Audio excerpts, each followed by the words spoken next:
Hey Nerdy Knitters, Tanya here. It's the end of another month and that means another monthly knitting roundup, so grab your knitting and a drink and let's settle in for a good chat. One announcement before we get right into my knitting pile, which is actually pretty small this month. I was focused mostly on one project and getting that all finished, and we'll talk about that and a few other projects. But the one thing I want to say right here at the beginning is this is going to be the last podcast episode. This monthly roundup at the end of the month where I pull out all of my knitting projects and walk you through all of them. I think it's time for something different and to just change things up a little. So I'm going to stop doing these sort of monthly roundups at the end of the month.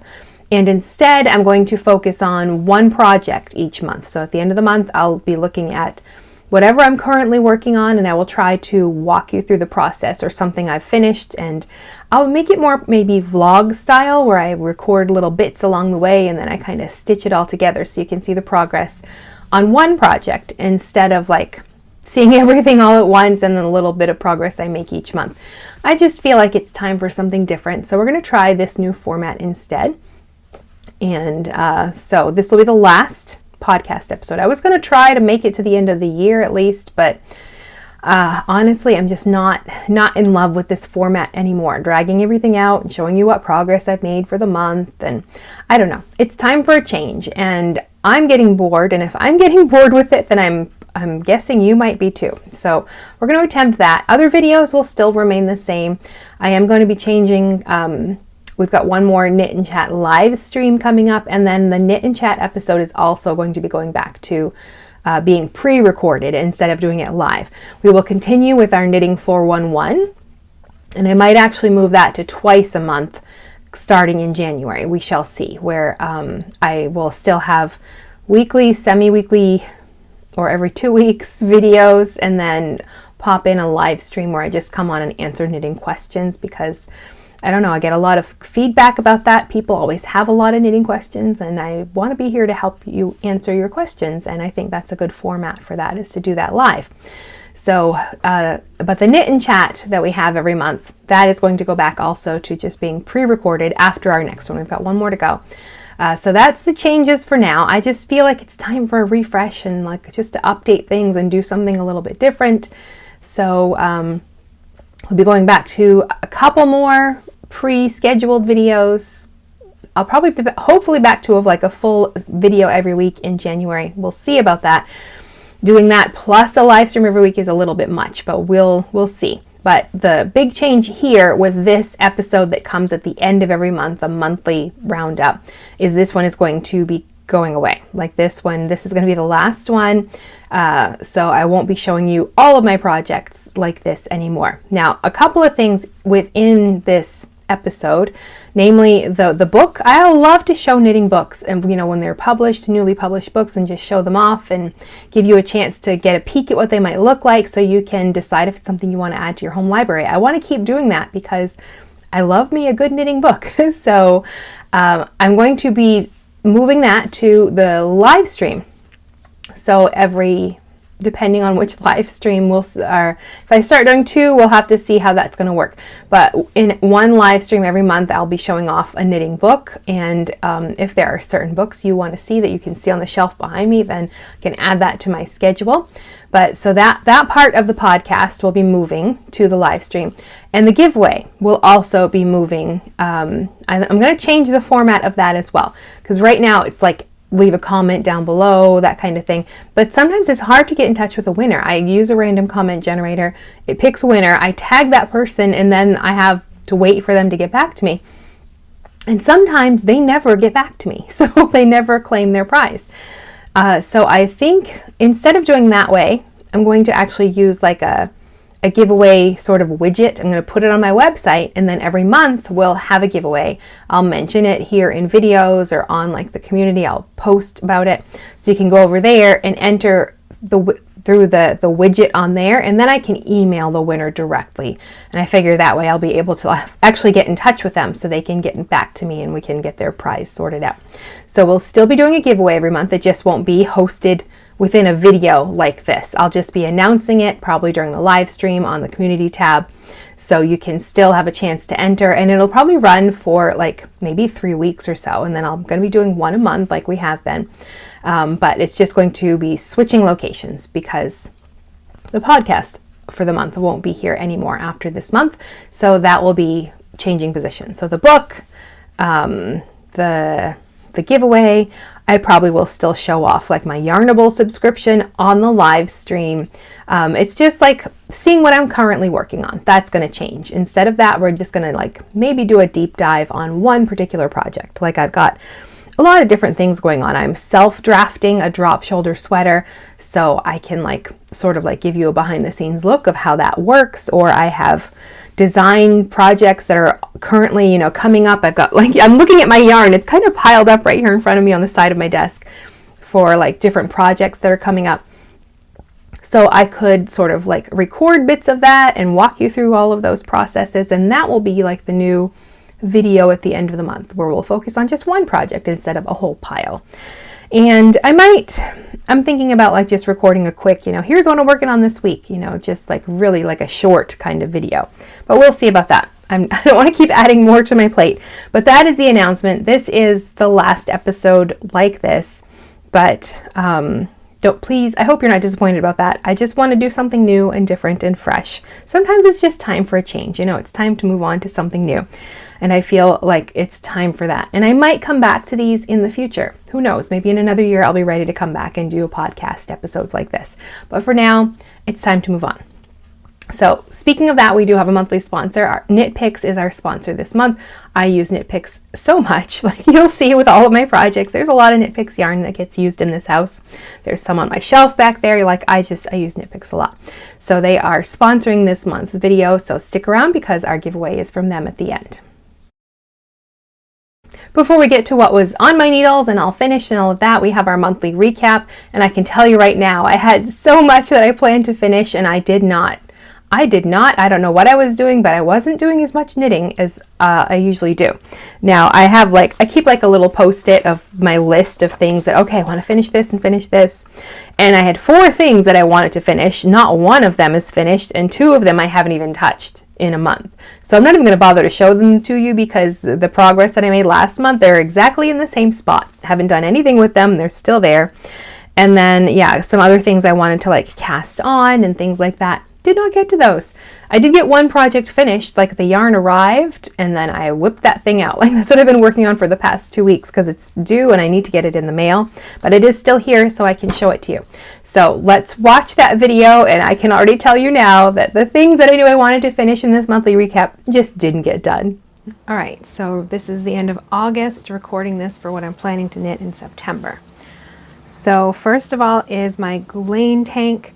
This is for a knit along in my membership and the plan is to have it done by the end of September, so I need to get cracking on this. The top part's all done. I just need to finish the body now and decide if I wanted to add like some short rows at the bottom I didn't do any short row bust start, but if I have a little, like if the length is too high in the front, I might add one along the bottom hem, but we'll see. But so I want to get that worked on this month. I'd like to get it finished.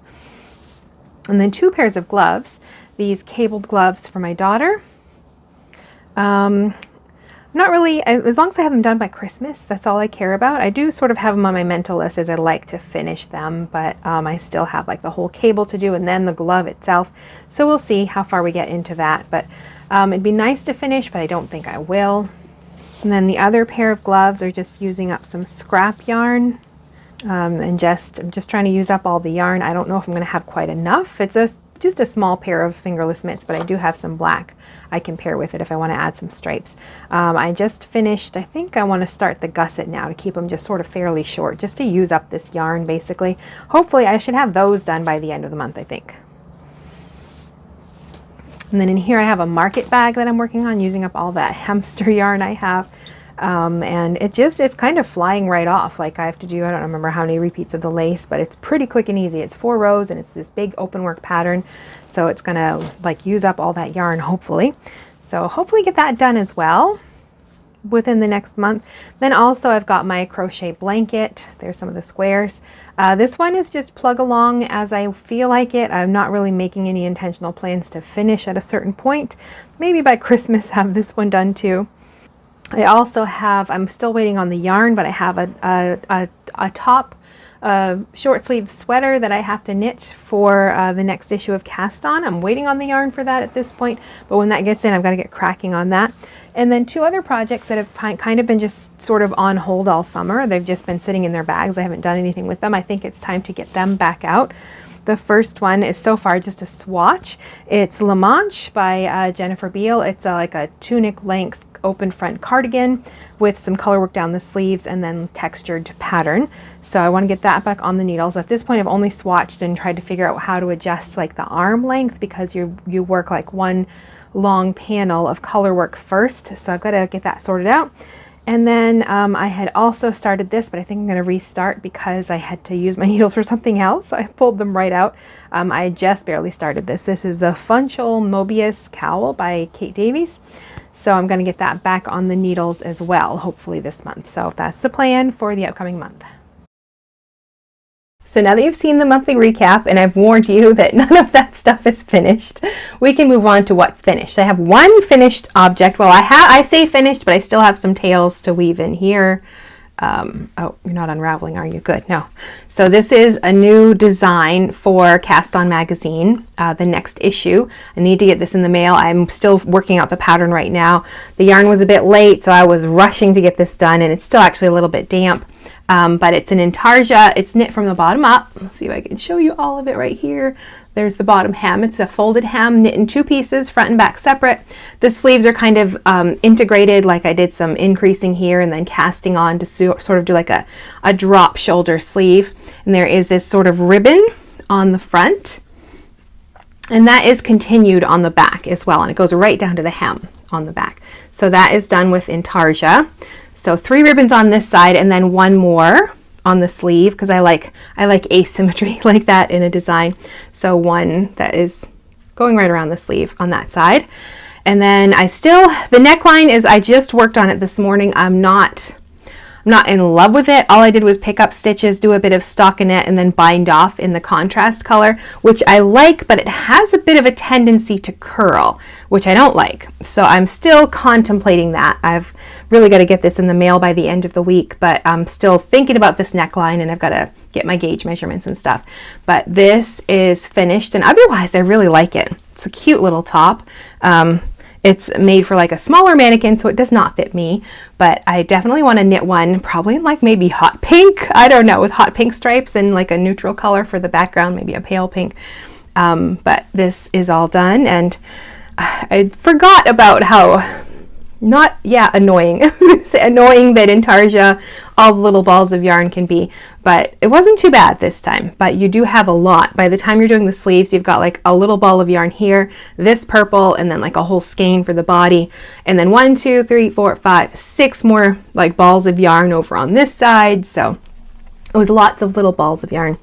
But I'm pleased with how it came out. I really like this design, and it's been a while since I've done sort of a garment like this, like a design. I've been doing like lots of little things, but nothing big. So this was fun to do, and I like how it came out. It's pretty it's simple, just stockinette and intarsia. And I don't know, the more I look at it, the more I'm starting to like the neckline. I did give it a nice steam, so it's not rolling too much, so maybe I will just leave it the way it is. But just that little pop of color on there, I do like that. So this is what I've been working on for the past couple of weeks, because I didn't even have the yarn last time. The last podcast episode, the yarn wasn't even here. So this has been my major project, just getting this from the swatch phase to like the sample phase is all done. So the yarn for this one is Julie Asselin yarn, which is a yarn dyer here in Quebec, Canada. This one is her Leizu DK, which is a blend of superwash merino and silk. 90% superwash merino, 10% silk, and the colors here are called Romance and Purple Carrots, which I think work really well together. She has lots of great color, different colors, and they're very bold and vibrant, and well, there's some soft and muted ones too, but of course I'm drawn to the bold, vibrant colors. But the yarn, really great for this project. Nice and like a 3-ply, I think. Nice twist to it, so it would be good for like any kind of texture. Worked really well for my intarsia as well, just the different colors. And I really like, sometimes I'm concerned like there's going to be like a change in color when you're switching from one skein to another using a hand dyed yarn. And I didn't have that issue with this, so I didn't have any concern about, you know, like ending one ball finished, I had to introduce another, then there wasn't any like harsh line. So that's really nice, like to not have to be worried about that in a sweater, you know, like even if it's from the same sort of dye lot, sometimes you can see like the difference in the skein. And I didn't with this, thank goodness, because I had so many different balls of yarn going on. When one ran out and I had to introduce another, then that could have been an issue. But I'm happy to be done with this though, and I've got to get this pattern all written up and get my final gauge measurements, which I take them from my swatch, but like for the final measurements I double check them with the actual sample to make sure the gauge is the same. If it's not, then I'll have to go and adjust all my grading so I can get that pattern written up and finished and everything that goes with that. But the sample is done, and I can get that in the mail as soon as I get all of those measurements. So that's the only finished object I have to show. I had a whole plan to get a whole bunch of things finished, and I just did not. Because the yarn was here late, I had to sort of break my rule about not doing work knitting on the weekends because I needed to get this out in the mail. So I have spent the last 2 weekends working on that as well. So I haven't had as much time for my personal knitting stuff because that's usually what I do on the weekends. But I do have a little bit of progress on my Gullane Tank, which is definitely falling now into the fall weather category because it's not going to be done for summer. But it's very wrinkly. The front and the back are finished. I'm doing them in 2 separate pieces, but I just finished another ball of yarn, so I'm going to stop and seam the sides, and I can like check the fit. I did not put bust darts in this. It's already oversized and larger than my bust, so I don't like to put in a horizontal bust dart unless I need it, and I don't find I need them too much unless it's a very fitted sweater. But I am going to stop and seam the sides from like the underarm down to, you know, as far as I can on the body. I've got like a skein, maybe a skein and a half left of yarn. And then I can see, like if the front is riding up, I can put a short row dart down at the bottom and then finish the hem. So I'm going to stop, get the side seam together so I can check that. And I just haven't had time to do that because I've been busy with that other top. But that is done now, so I can go get this hopefully finished by the end of the month. Because I've come back, I've finished the neckline. The body is pretty much done, as long as, I've got enough yarn to finish off the bottom. So I was just going to keep going till I was getting close to the end of the yarn. So I'm going to stop, get the side seam together, and then check and see if I want to add like a dart to the front to add a little bit of length if it's riding up. If it's not, then I don't have to worry about that. Then I can pick up the sleeve stitches and finish those, and then finish the hem, and this is finished. So really happy with that progress. It's not difficult at all. Like I like the shoulder shaping is really nice. This is English tailored or European shoulder shaping, where it doesn't sit on your shoulder. It sort of sits behind like that. It's going to sit on the back of your shoulder. And I really like that defined line. Just simple stockinette, nothing really difficult here. So I'm using CotLin, which is a DK weight yarn from Knit Picks for this one. The blend of 70% cotton and 30% linen, and the color for this one is called Marina. So I like this yarn for like in between seasons, like spring and fall, because I'm knitting bigger garments because I'm a bigger person. So the garments can end up on the heavy side, and being cotton and linen, it is fairly heavy. So I don't use this kind of yarn for like hottest summer days. I don't actually wear many knits in the hottest, like July and August. I'm wearing like a summer dress most of the time, maybe a little tank top or something. So I do want to start knitting a couple more lightweight tank tops. But this kind I love for this kind of weather. Like it's kind of rainy and today, but this would be perfect like with a long sleeve tee and wear this over it. You know, it's a little heavier, but it's easy to care for because it's cotton and linen. So I don't have to be as precious with it as I would with like a wool sweater. But really, I like those kind of cotton plant fiber blends for those season like spring and fall. I think those are like my favorite times for those because I'm not really cold, but I know I want more than, you know, like a t-shirt or something sometimes. But that one is coming along really well. Knitting some gloves for my daughter with some hand spun yarn. So this is 2 skeins of hand spun. The color is Cranberry. This is Wool of the Andes Roving. I had 200-gram bumps braids. They're not in braids. I can never think of what to call those things. Of some fiber. I had spun up 100 grams and wasn't sure if that would be quite enough, because she wanted like a little bit longer on the sleeve, on the cuff, and it's cable, so I know it's going to eat up a little more. So I went ahead and spun a second one. So I've got 2 skeins. They are probably fingering sport-ish, not quite fingering, sometimes leaning into sport. So I changed my stitch count compared to the pattern.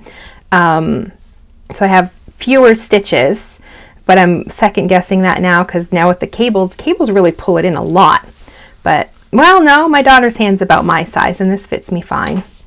Hers is probably a little narrower than my arm. So the cable, this part's done. I've started the cable. Let me pull this off and let you see it. So I'm doing 2 at a time here. And if it weren't for my daughter, I would not be doing this. I like cables on thicker yarn.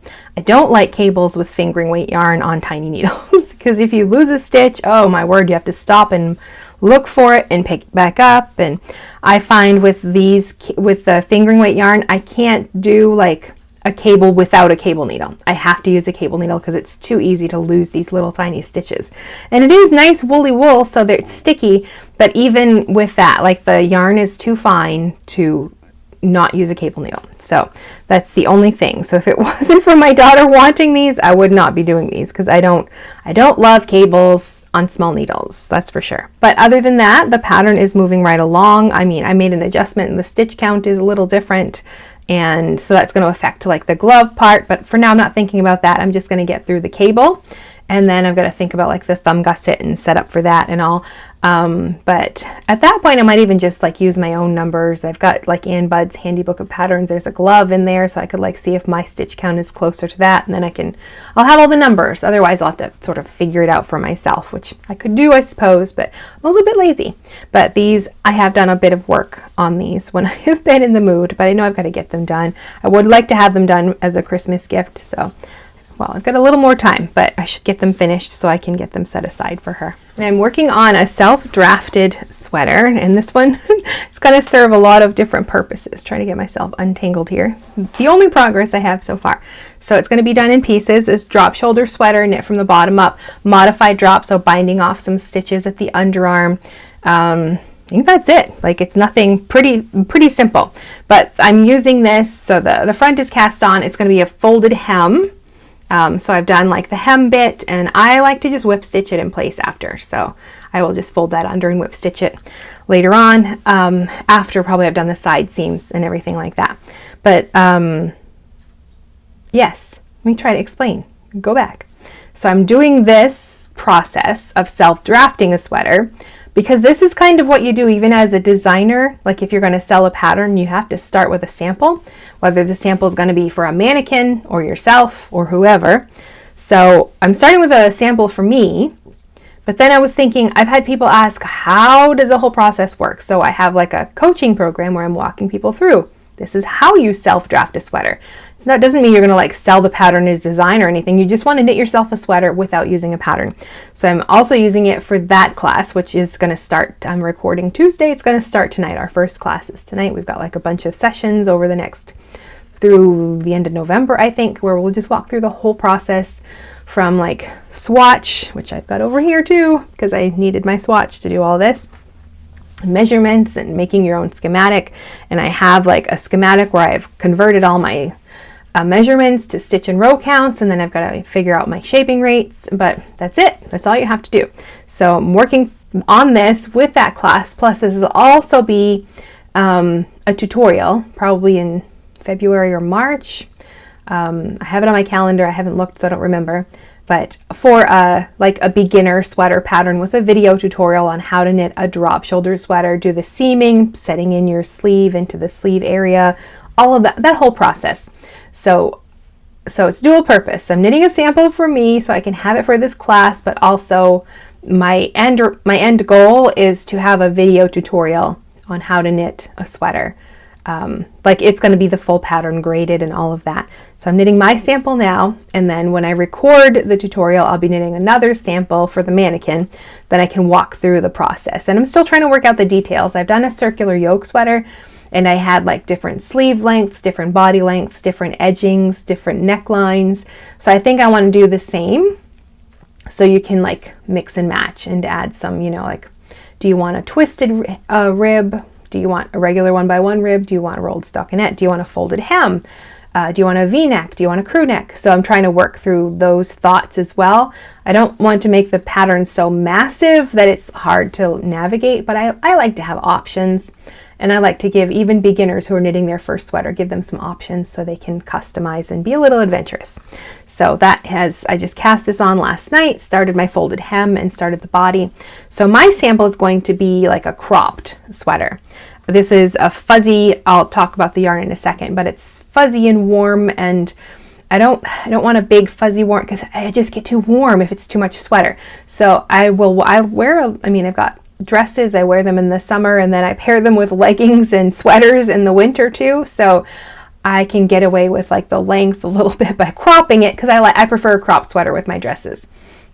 So it's going to be like cropped to the underarm, then I'll be binding off stitches there, knitting to the shoulders, do some short row shoulder shaping. I have been thinking about that as well for that beginner tutorial, whether I want to do a stair step bind off or a short row shoulder. I think I'd rather do a short row shoulder and then a 3-needle bind off instead of the stair step and sewing it together. I just think it makes a nice smooth finish, and as long as the video is there to walk you through the process as a beginner, I think that is good enough, instead of trying to do something a little more simple, just because I think it's a better finish, and beginners deserve good finishes for their sweaters too. And then what? And I haven't worked out, I think I'm going to do like full tapered, wrist length sleeves with it. And I have two colors of yarn, so I'm trying to work out what I want to do with the second color. I don't have it handy right here, but I'm holding these two yarns together for the body. So this is Hawthorne fingering in Camilla Kettle, and then Aloft in blush. And here's what they look like together. This is my swatch. So I like the pink, and it just makes it very soft. And then my other color is a Speckle. Cobbler Speckle is the color up here. I'm just trying to decide what to do with that. I think I've decided the body's going to be the darker pink. And then when I get to the bind off for the arms, I'm going to switch to this speckled yarn. So the top will be this light color. And then I haven't decided from there, because it'll be, because it drops off the shoulders. So from the underarm, this part will be the lighter color. Then I'm trying to decide on the sleeves what I want to do there. I think I might work in the dark pink. Maybe I'll do like a bit of the Cobbler Speckle at the wrist, and then dark pink to about the elbow, and then do stripes with the speckled before I join it. So I'll have stripes on the sleeves and then like a block of color here. I'm still contemplating. I'm trying to decide if I want to do stripes on the body too, but now I'm thinking about it, I feel like that's a little too much to have stripes on the sleeves and the body and the color blocking here. So I think I do like the idea. Thank you. I'm talking this through and it's helping me figure out what I want to do. Block of color at the top, and then maybe some stripes from the elbow point up to the sleeve. Yeah, that sounds good. Maybe like a little, just the cast on at the cuff for just a little pop of like that second color. It's not like a pop of color because it's not a huge difference in, it's just a pale color there. But anyway, I think that's what we're going to do. But that is coming up. And this one I recorded a bit just casting on last night. So this one might become one of these end of month videos where I just kind of walk you through the process of, I'll show you my schematic with my numbers and then how that all translates to an actual sweater. So that could be an interesting video, I think. So a deep dive into whatever I'm working on. I feel like that's just a little more interesting than dragging everything out every month and showing you the little bit of progress I've made. You get to see one project from start to finish in one video. But anyway, I do think this might be one of those videos. I have another hand spun project, and I don't even have the yarn label for this one. Well, or not the yarn, well, the fiber label. Like the fiber comes with a label as well, and I keep it, and I usually write on the back like how I spun it. Did I do like a short forward draw, a short backward draw? Did I open my hand to let some, you know, twist in, that kind of stuff, and then how I applied it. And I don't have my label for this one, so I don't know what I did with it. So I have no idea what this is. It's a bit ropey, and looking at it I can tell this is probably one of my earliest skeins. But I don't mind this kind for like, and I don't have a ton of it, like it wasn't like a ton of yarn, so I think I must have really been like in the early stages and going through lots of bits and breaking things, breaking the fiber as I was going. So I just cast on a knit one purl one rib hat. When I have skeins, I think the hand spun works well for this as well, because the texture it looks good in a hat, I think, when you've got that textured hand spun. And there's a lot of people with heads who need hats. And for me, if I do it in rib, a 1x1 rib as well, it's going to fit a lot of different head sizes. So I just cast these on. These are like my travel knitting. They're just so, you know, I don't have to think too much. I can figure out, you know, the cast on number, enough to get me around a 16-inch circular pretty much. And then just start knitting, and then keep going and going until I'm almost out. And then I do a very quick bind off to gather up the top of the crown.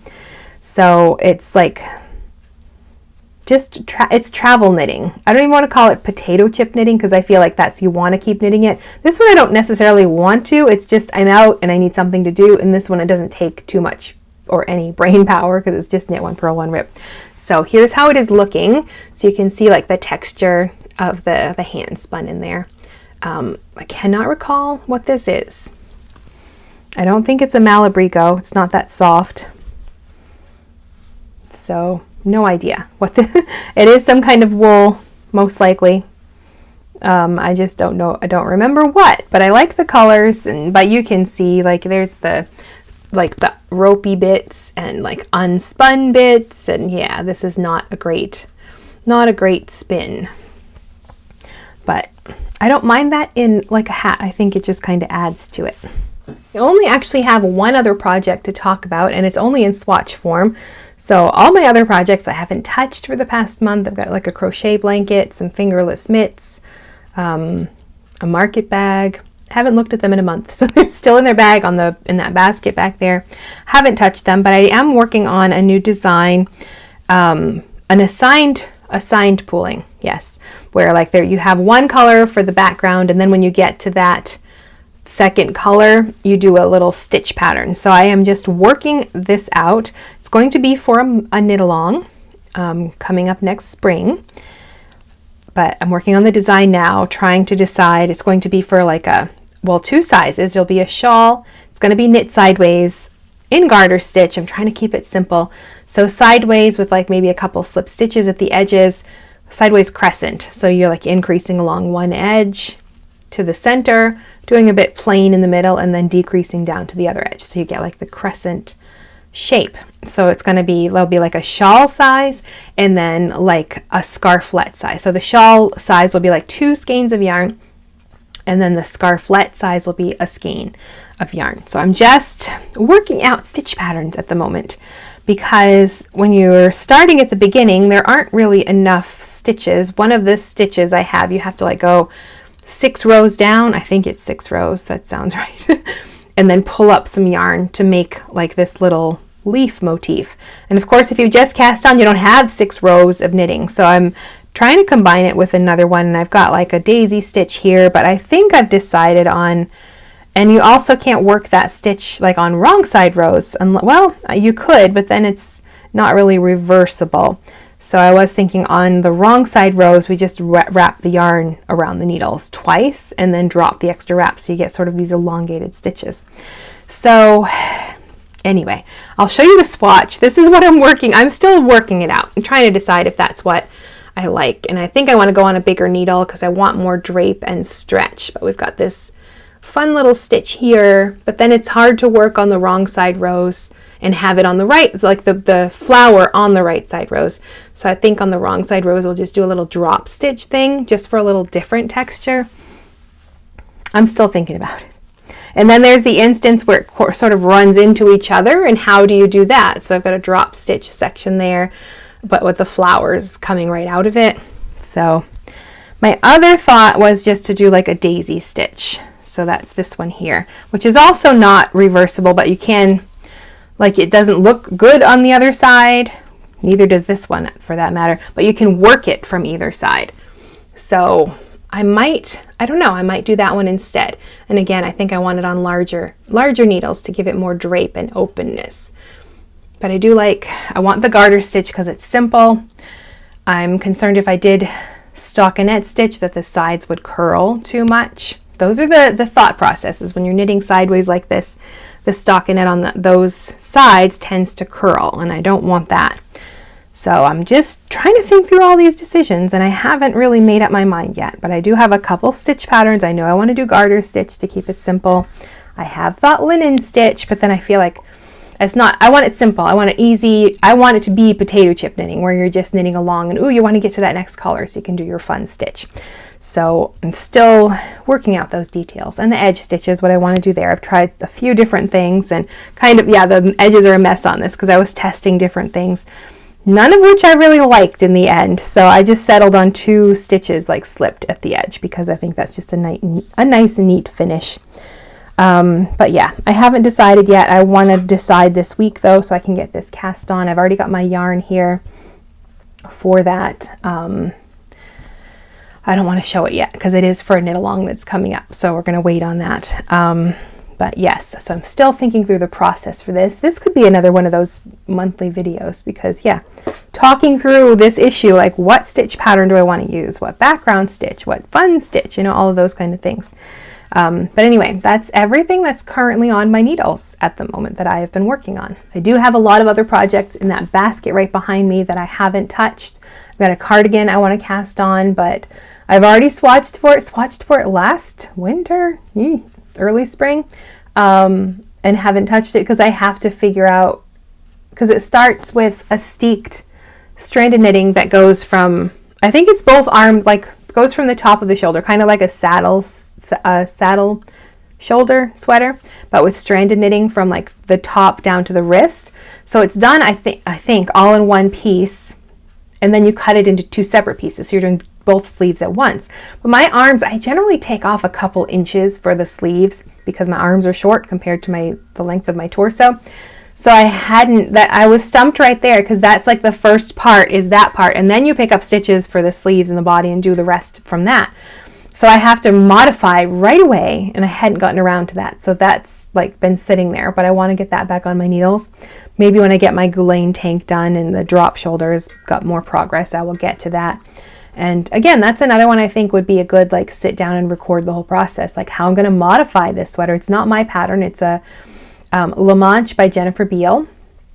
I really like the construction methods. She like combines different textures and stranded knitting and just different construction methods, and I like that. I think that's interesting. But with this one, yes, I've got to like think about the modifications right out of the gate because I need to think about my sleeve length and I don't want it to be too long. I like a sleeve that hits on my wrist or a little shorter so I can wash dishes or whatever and not have like wet woolly sleeves. So that's on hold. I've got some like fingerless mitts from leftover yarn, lots of bits. So I'm not going to show you all that because I haven't been working on those. So that's all of the projects we have to talk about. So books, we still have to talk books. And this one is a really great book. This is Woolly Wormhead's book, Short Row Colorwork Knitting, the definitive step-by-step guide with 50 stitch patterns and 10 projects. And I love a good stitch dictionary, and that's what I would categorize this as. It's a short row, like different short row techniques, not techniques, the different short row motifs, and then 10 projects that show like how they could be used.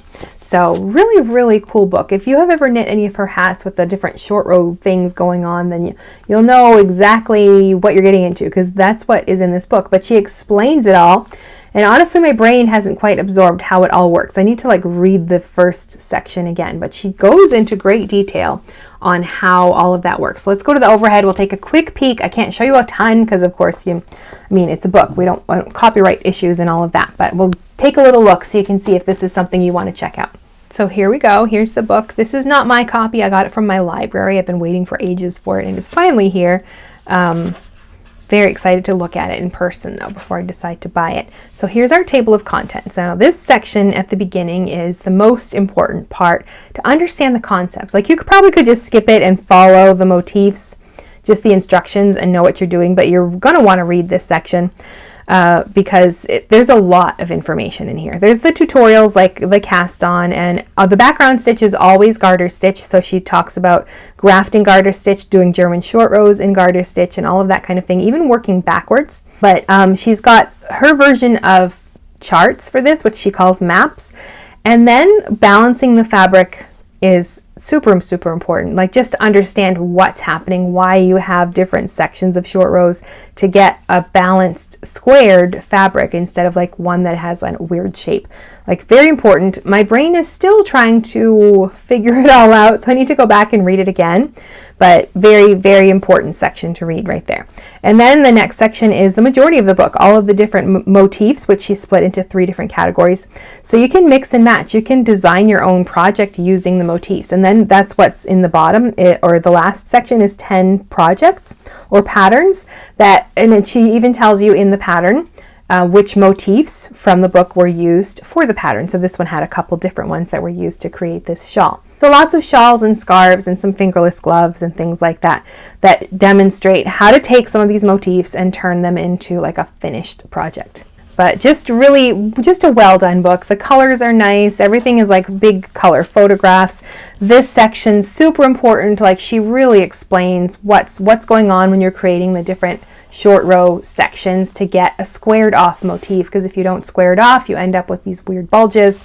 So you're definitely going to want to read this section. And then techniques, with all full color photographs. And then she does explain her what she calls mapping for her charts. I don't want to show too much, but like there is like the swatch, the instructions, and then her version of like what that would be on a chart. So you're going to find a whole bunch of those. Like just, you can see there's a lot right there. The whole book is filled with that. And then in the back we have like full patterns, like the full color project photos. Those are really cool gloves. And then all the instructions and everything you would need, and she tells you which motifs were used for the pattern. So really good book, index and everything in the back as well. So highly recommend this if you like all of those short row shapings, like all of the things you can do with short rows with color. This is a really great resource, and I really like, that one right there. I think it's like a ruffle almost. It's just so pretty. But definitely something to check out if you like short rows and color and garter stitch. If you like those things combined, then you'll want to check this book out. Couple subscription things to show off before we wrap up for the day. First is YARNABLE.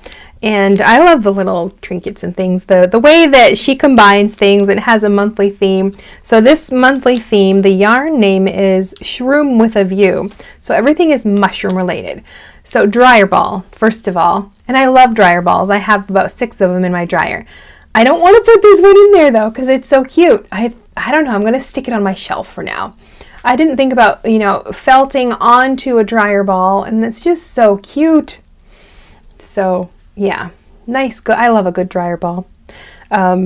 Anyway, so this is too adorable. I think it's just going to go on my shelf for now. Maybe at some point I will stick it up there. And then of course we've got stitch markers, and they're little mushroom shaped stitch markers. Can never have too many stitch markers, I say.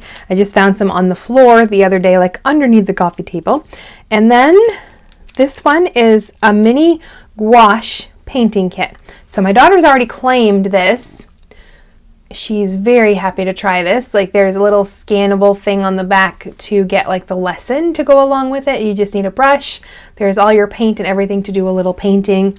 I love when there's like other little crafty things in subscription boxes. Things that I probably wouldn't try if I had to go buy a bunch of stuff, but when I just have to go get a little paintbrush from the dollar store, then that's easy. I can do that. And I don't know. I think it's fun to try little crafty things, but not that I'm going to get to try this because my daughter is going to steal it the minute I'm done recording. And then of course we have our yarn, the Shroom with a View, and I have this sock subscription. So this is her plush sock, superwash merino and nylon. Very mushroomy colors. So that is the YARNABLE subscription this month. And I have 2 fiber subscriptions, and I am starting to get back into my spinning. I haven't been recently because, well, summer, I find that I don't want to spin in the summer. I want to be sitting outside. I don't want to take my spinning wheel outside, but I think I'm going to be a fall and winter spinner. I just started spinning again this week. It's been a little bit rainy and chilly, and when I've had some spare time, I've been very busy with that knitting that top, so I haven't had a lot of extra time for spinning, but hopefully now I will. So I'm getting quite a collection of fiber, so I want to start combining some for some bigger projects. So this is from Nest Fiber Club. This one is on Rambouillet. It's called Daydream. Ooh, I like that pink in there. So really, really nice.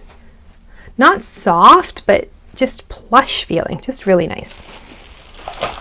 And then I've got another one from Sweet Georgia Yarns. They have like a quarterly fiber kit, and I get 2 braids of fiber. The theme for this one is called Apple Picking. This one always comes a little extra as well, so it came with a little set of soak things. There's like six little sachets in here of all the different scents that soak has. So I get a 200 gram thing, braids of fiber. It is a braid this time, I can call it that. So this one is called Apple Picking.